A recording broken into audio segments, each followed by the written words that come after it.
In life, have you ever encountered someone who made you feel like your inner light was suddenly under attack? Someone who both craved your warmth and yet sought to extinguish it? If you are an empath, a soul woven from extraordinary sensitivity, then this is your existential destiny. The ability to touch the truth of another, a gift born from deep-seated wounds, inadvertently turns you into the coveted and resented target of a narcissist. They say, "I love you," but what they truly nurture in the shadows is envy, a silent resentment that always seeks to destroy the very light they cannot possess. The tragedy begins here. You enter with a whole heart, while they approach to possess, drain, and begrudge. In this special video, we will delve into the psychological mechanism of envy, exploring why the light of your soul serves as an accusing mirror to the narcissist. If you have ever felt depleted or devalued without understanding why, then this video is the key to recognizing and breaking free from that painful loop. Hit subscribe and turn on notifications now, because every minute ahead will help you turn your wounds into power, and your light will no longer be a target, but a lighthouse guiding your own path. Don't leave, because this truth will change how you view love and your own sensitivity forever. Let us begin our journey by uncovering the core of the empath. When we speak of the empath, we are not just describing a sensitive person, but touching upon a profound existential secret. The empath is light born from a wound. Imagine a child who grows up not in the safety of unconditional love, but among fractures, in a home where affection only came with conditions and strings attached. Facing that absence of warmth, the child is forced to choose a way to survive.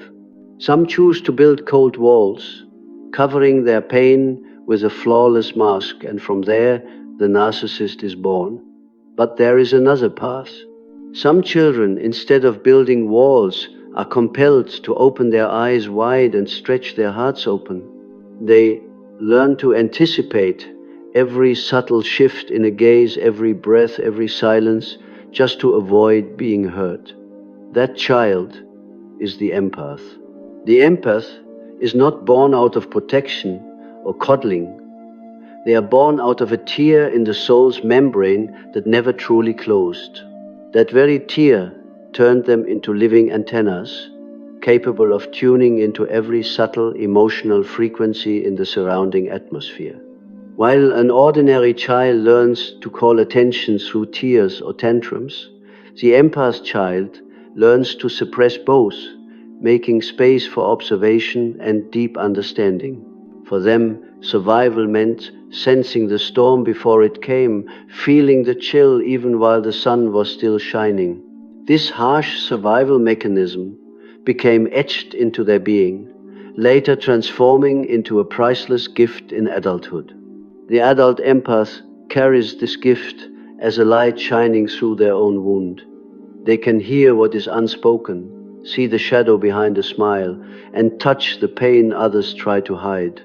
This sensitivity not only makes them unique, but also turns them into a mirror that cannot lie. When near an empath, others cannot escape themselves, because the empath's light penetrates the hidden emptiness behind the social mask persona the person wears. This is both a blessing and a tragedy. Some see that light as an opportunity for healing and facing the truth, but others perceive it as an unbearable insult. This leads us to the empath's opposite pole, the narcissist. If the empath survived by dissolving into the emotions of others, the narcissist survived by building an impenetrable ego fortress. Both are born of a lack of love, but their paths diverge completely. The empath chooses to look into the darkness to find a way through, while the narcissist turns their back on the darkness, constructing a world of illusion. When these two poles meet, an ancient drama is replayed. The light inadvertently exposes the shadow. And the shadow, instead of being grateful, rebels against the light. This is why the empath so often becomes the target of envy. They do not intentionally shame anyone, but their mere presence reminds others of everything they lack, everything they have buried. They become a thorn in the eye of others, simply because they dare to live authentically as themselves.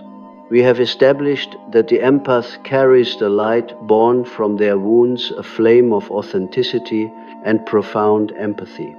But what happens when that flame meets the fortress built by the narcissist? This is where the tragedy begins to shift into a new stage, governed by a psychological force more insidious than mere hatred: envy. When a narcissist first encounters an empath, they are often intensely drawn in, admiring that sensitivity, compassion, and gentleness. This stage is called idealization. The empath is worshipped, elevated, like a precious artifact. But this admiration is not genuine love.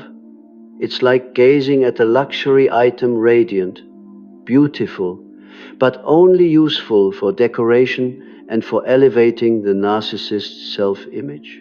The narcissist believes that simply by being near the empath, they can borrow or possess a portion of that inner light to fill their own void.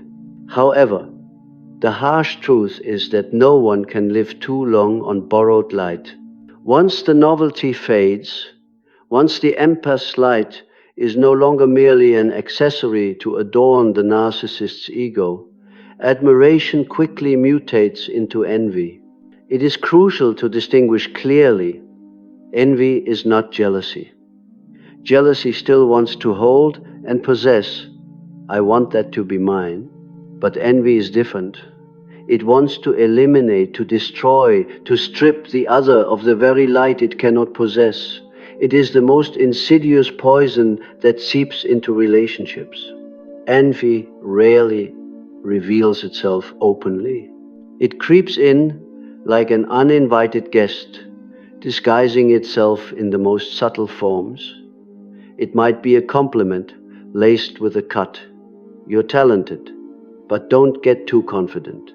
You're still amateur.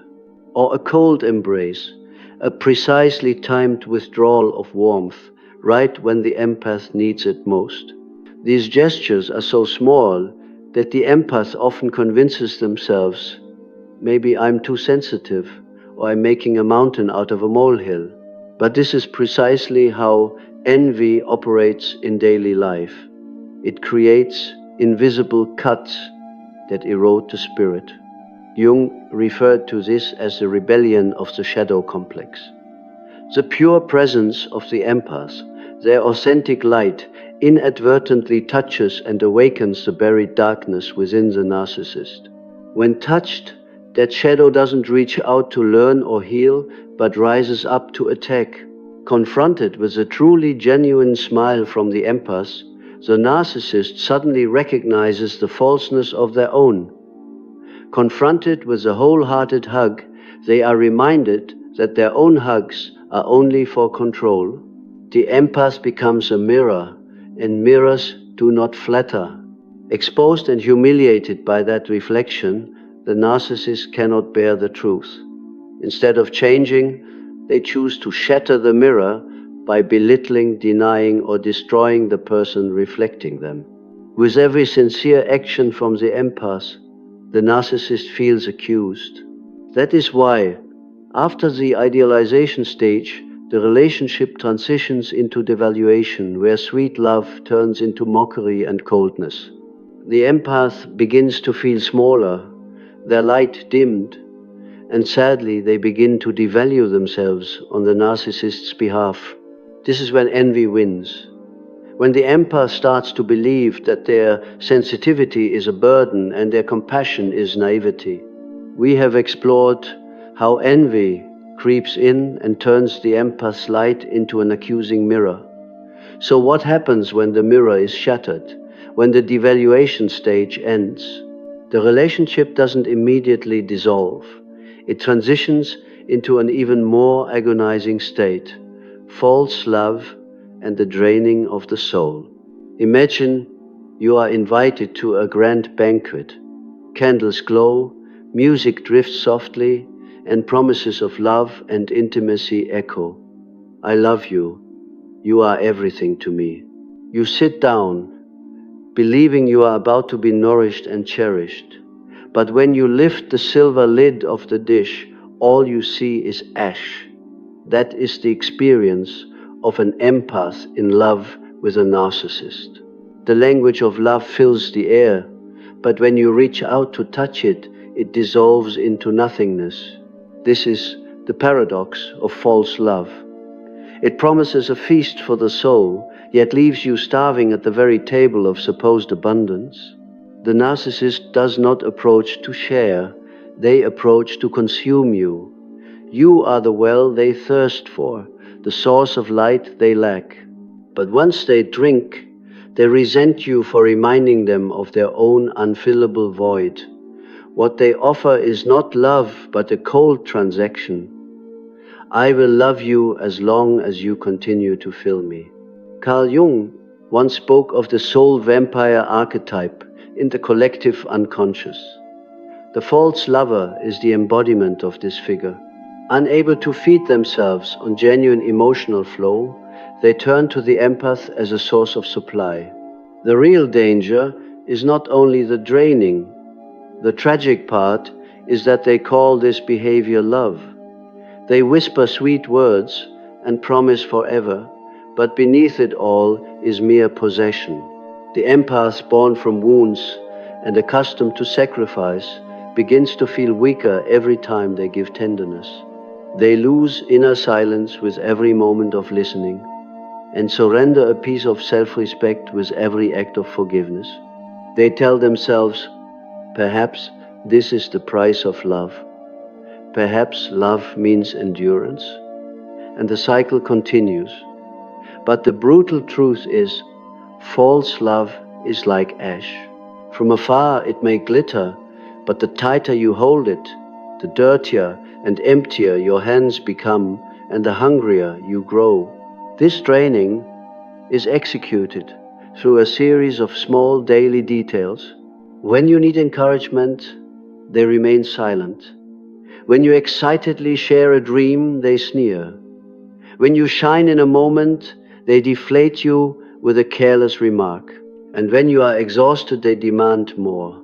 Gradually, the empath realizes they are no longer being nourished, but are being depleted. They sit at the banquet, but their stomach still growls. They receive sweet words, but their heart withers. This happens because envy never allows real love to exist. Authentic love rejoices when the other shines and says, "Shine on, because your light makes me want to live fully too." But envy says, "If you shine, my darkness will be exposed." Thus, love turns into a dagger, kindness into a burden, and the banquet into ashes. The empath believes the hollow promises are bread, but the more they try to eat the ash, the more empty and lost they become. The banquet of ashes is the symbol of false love. It deceives with appearances, drains with envy, and leaves behind a weary, hollow soul. And it is precisely in this moment of extreme pain that awakening becomes possible, the chance to face the truth that you were never truly loved, you were only consumed.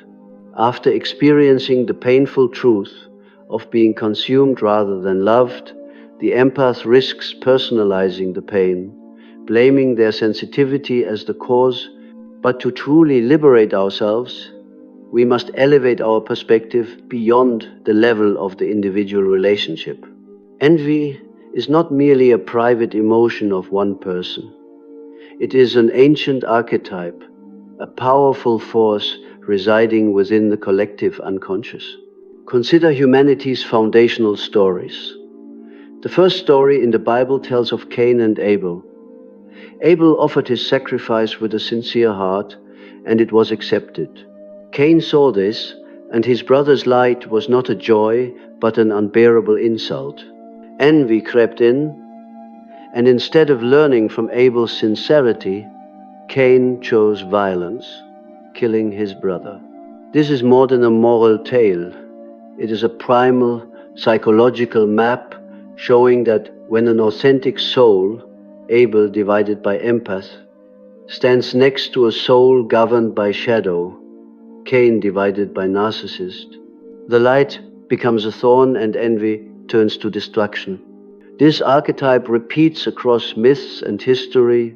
In Greek mythology, Orpheus, whose music softened the heart of Hades, was also envied by mortals because every note he played was not just skill but proof of a soul truly alive. Or in art history, the story of Mozart and Salieri is a classic example. Mozart effortlessly poured out music, while Salieri worked diligently but could never touch that depth. Admiration and hatred intertwined, turning envy into an unquenchable resentment. Jung called this the rebellion of the shadow against the process of individuation. When the light, empath, appears, the shadow, narcissist, does not follow to grow, but rises up to destroy. Thus, when the empath and the narcissist meet, it is a reenactment of two ancient archetypes, the wounded healer and the bearer of envy. The empath's light is an invitation to truth and growth. For those who are ready, it is an opportunity, but for those stuck in their social mask persona, that light is an accusation, and so envy, the shadow archetype, rises. Even the vampire archetype is a collective symbol, beings who cannot subsist on their own essence and must drain the life force of others. This is the narcissist's primal shadow. They both crave and despise the empath, who still holds that living connection to their inner source. The greatest tragedy is that the empath often personalizes this envy. They believe they did something wrong, that they are too much, that their sensitivity is a flaw. But the empath must understand, envy is not a verdict on your worth. It is the archetypal reaction of the shadow when it is illuminated.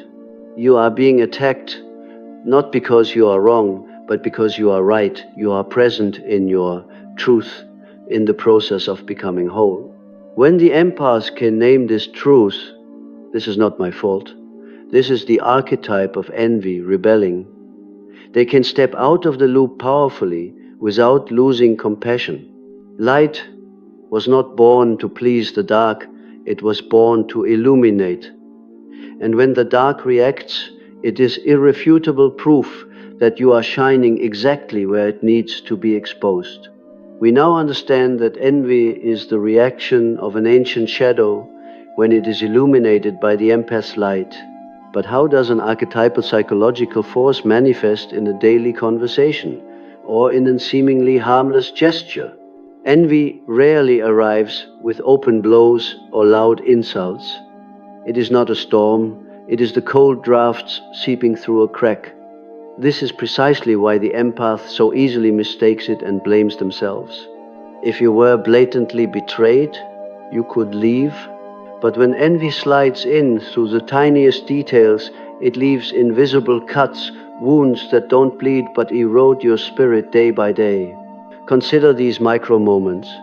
You eagerly share a small success story, a freshly ignited flame of hope. The narcissist half listens, then lets out a bland or a sigh.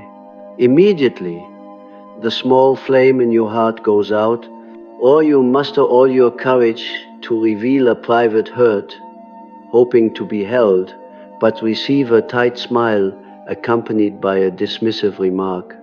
Oh, come on, you're making a mountain out of a molehill. Everyone goes through that. The words themselves aren't overtly cruel, but the feeling underneath, the energetic withdrawal, the absence of warmth chills the empath to the bone. This is how the micromechanics of envy operate. It never introduces itself by name. It disguises itself as teasing, as deliberate forgetfulness, or a fleeting glance that seems like nothing at all, but the empath feels it. Born of a wound, they carry a sensitive antenna, reading the subtlest disturbances in the emotional atmosphere. For them, each tiny moment lands straight in the heart like a pin. Jung explained that what is repressed in the unconscious will find a way out through the smallest cracks. Those who carry envy rarely admit it. Instead, envy leaks through the tone of voice, through drops of bitterness hidden inside compliments, and through withdrawn gestures. This is why the empath easily falls into self-doubt. Am I too sensitive? Am I overthinking? The answer is no, you are not overthinking. You are accurately reading the signals the other person is denying within themselves. Envy in everyday life plays out like a two-sided script. In public, the narcissist might praise you because your presence beautifies their persona mask. But when there is no audience, envy shows its face, a frown, a sharp remark that diminishes joy, a precisely timed withdrawal of warmth. This is the essence of the two-sided mirror they wield, one side to flaunt, the other to fracture. What makes micro-envy so dangerous is its accumulation. A single flame won't kill you, but 1,000 drops of cold water can freeze you out.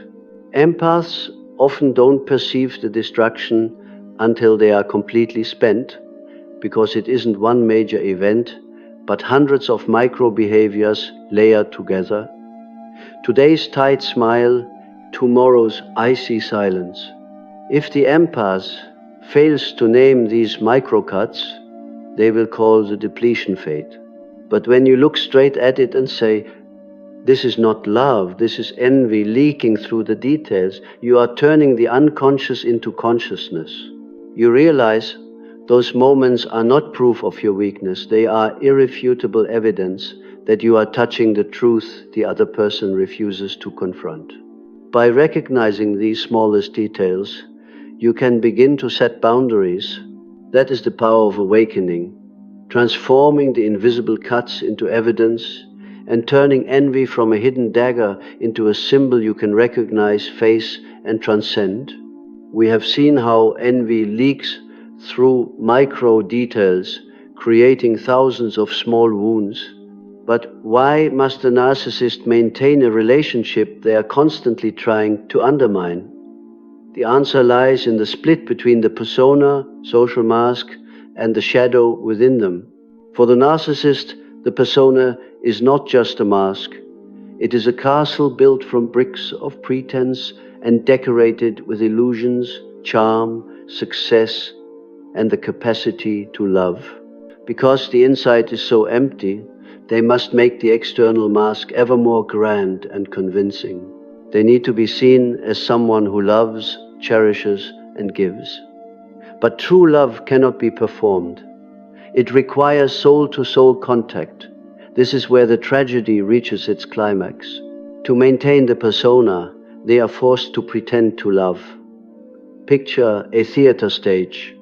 On it, the narcissist plays the ardent lover, with high drama vows, gazes, and touches.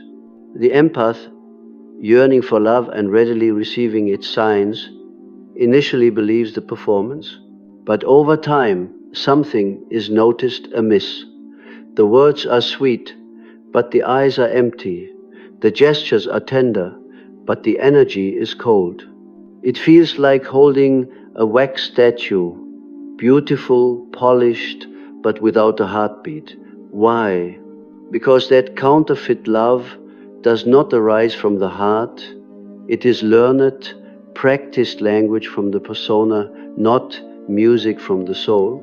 Jung warned, the persona is what one would like to be, not what one is. What the narcissist wants to be is lovable, capable of love. What they actually are. The shadow is saturated with fear, emptiness, and envy. When the empath appears, this contradiction is exposed. With their attuned soul, the empath hears not only the words, but the break inside the words. They see not only the smile, but feel the shadow in the gaze. The empath's pure presence becomes a mirror reflecting the vast gap between persona and shadow. This is the source of the simultaneous fascination and hatred from the narcissist. Fascination, because the empath makes their mask glitter. With the empath by their side, they can say to the world, "Look how deeply I love." Hatred, because your presence exposes the truth. Beneath the mask is an unexamined darkness. At this point, envy is no longer a mere personal feeling. It is the uprising of the shadow. The shadow cannot bear being illuminated by the empath's light. It whispers, "Cut them down, make them doubt themselves so you won't be exposed." This is why, immediately after the performance of love, comes the act of micro-sabotage. The barbed remark, the frown, the precise withdrawal of warmth. All of it is a desperate effort to protect the shadow. Many empaths get trapped in this stage, thinking, if I love harder, if I am more patient, maybe they will become genuine. But the truth is, true love cannot grow from the persona. You can pour all the water you like, but you cannot make a wax statue bloom. Failing to understand this mechanism, empaths often blame themselves, believing their sensitivity is a burden. But the problem does not lie with the empath, but in the rift between persona and shadow within the narcissist. They cannot love truly because they cannot reach their own soul. We have journeyed through the 6 stages of this ancient psychological drama, from the light born from the empath's wounds to the rebellion of envy and the breakdown into the banquet of ashes, all driven by the narcissist's split between persona and shadow. The problem is not your sensitivity, but that you inadvertently became an accusing mirror to a soul that refuses to confront itself. So, how can the empath break free from this destructive cycle? The answer lies in awakening and transforming the meaning of the light. Throughout the relationship, the empath was trapped in a double tragedy. They constantly gave to fill the other person's void and then accepted devaluation as if it were fate. They believed that if they loved deeper, were more patient, or became less sensitive, they would earn genuine love. But, as we have seen, you cannot make a wax statue bloom. Counterfeit love cannot nourish the soul. This tragedy forces the empath to confront the brutal truth. They were never loved, they were only consumed. However, this very painful realization is the only light that leads to freedom. When you look straight at the microcuts, the coldness of the emotional transaction, and the pretense behind the mask, you have transformed the unconscious into consciousness. When you can name envy not as your fault, but as the reaction of an ancient archetype, you strip away its power over your self-worth. This awakening is not an act of revenge, but an act of sacred self-preservation. All their lives, empaths mistakenly believed their light existed to heal others. They tried to use their light to illuminate the path for souls afraid of the dark. But the truth is, your light was not born to please or heal those who refuse to face their own darkness. The true purpose of this light is to guide your own path. It is meant to illuminate your own journey of individuation, a path toward becoming whole and authentic. When the empath dares to accept that their wound is not a sentence, but a calling, a mission to become the torchbearer for their own soul, they break the cycle. At this point, they no longer live to please others or to fight against envy. They live to shine because it is their essence. Their presence may still expose the shadow in others, but that no longer defines the empath's worth or path. That is when the empath finally realizes, you are not wrong for shining. You are right to shine.